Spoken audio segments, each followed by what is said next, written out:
What is up, party people? Today we are going to talk about relocating across state lines, moving across the country, whatever that may be. I was recently in a conversation with somebody who told me it cost him $26,000 to move some of his things, keyword some. He downsized, he traded the Harleys in for new jet skis, so he didn't move those. And he just felt like $26,000 was quite the hit just to move his stuff across the country. That's not factoring in, his travel, the house he was building, all the cost of living and stuff down there is $26,000 just to move his things from point A to point B and, continue with his life down there. So I'm going to talk to you about a few other things that could really inhibit either your bank account or your experience. So stay tuned and we'll dive in. Jeremy Kane, living in the Denver suburbs and eXp Realty. Please like, comment, subscribe, share this with anybody you may know. I would love to have a conversation with anybody who's making a move across state lines or across the street. I don't care. I love being a part of that story and helping people share my knowledge and my wisdom with them when they make moves. And we'll get into a little bit more of how I can be a part of that experience next. But like I said, like, comment, subscribe, share this with anyone who's thinking about making a cross-country move, and let's get in. Okay, so first things first, I am a licensed real estate agent in the state of Colorado, but I can be a part of you or your best friend's experience when they're buying or selling real estate. So if you're watching my content, you like what I'm saying, we went to high school together or whatever, I can absolutely connect you with somebody in your area that can help you buy or sell real estate. Even if you're my family member in Northeast Ohio, shout out to you guys who always support me. I can be a part of your real estate transaction. So I cannot, provide any agency, duties and that kind of stuff. That would be with one of my business partners. But what I would do is connect you with somebody. I'm a member of the Wolfpack 1,800 agents globally, member of eXp Realty 88,000 agents globally. And that's just not the states. That's not just the provinces in Canada. That's across the entire country and the world. I can connect you with a real estate agent you'll connect with and be a part of that journey and be a part of the strategies and all of that. So if you're, thinking about making a move or you want some consult on getting ready to buy your first home or sell your first home, I would love to talk to you all day long, anytime. So I just fail to mention that a lot of times. So that's the first thing is that piece is you don't have to, raise your hand and find a stranger real estate agent. I can vet them. I'm a member of a pretty, tight knit network, and I can find you a great professional and work alongside them while we get you into your next home or your dream home. So that's that. Let's get into some of the financial things. First things first, if you are moving across the country and you are purchasing a home on the other end, this is about that. Talk to a lender. Right? Some W-2 jobs, you need just an offer letter, a start date, and a salary, and that'll carry you through the lending process.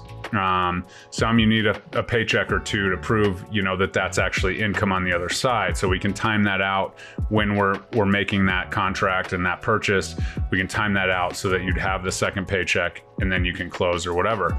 But in the case of self-employed and some other, odd careers that maybe have differentials and pay differentials and whatever, you absolutely need to talk to a lender and make sure, for instance, if you have a daycare here in the state of Colorado and you're moving, in-home daycare, whatever, obviously those kids aren't going to, be providing you income anymore when you move to Florida. So that's just something I see a lot of people are like, we're moving, we're doing this, we paid the mover, husband got a job, we're good to go.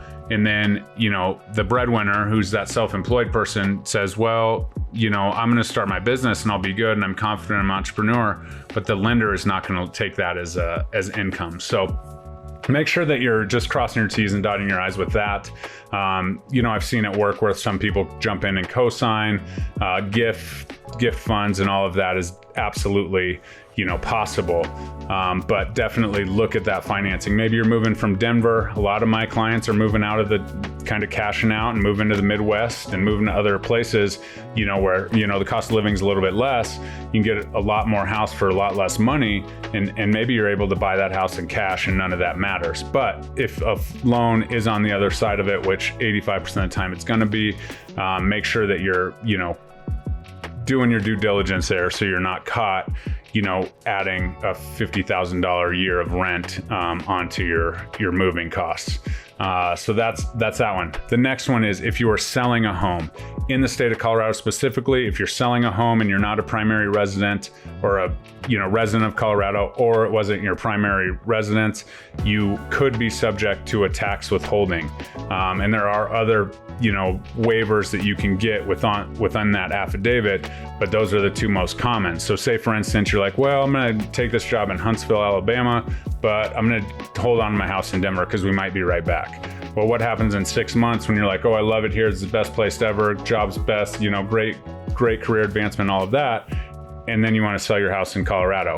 You could be subject to a 2% tax withholding because you took that chance. And obviously, with our prices, 2% of your gain, could get a little bit pricey, and maybe you don't want to give the government that money. So just make sure you're talking to an accountant, no matter what state you're leaving.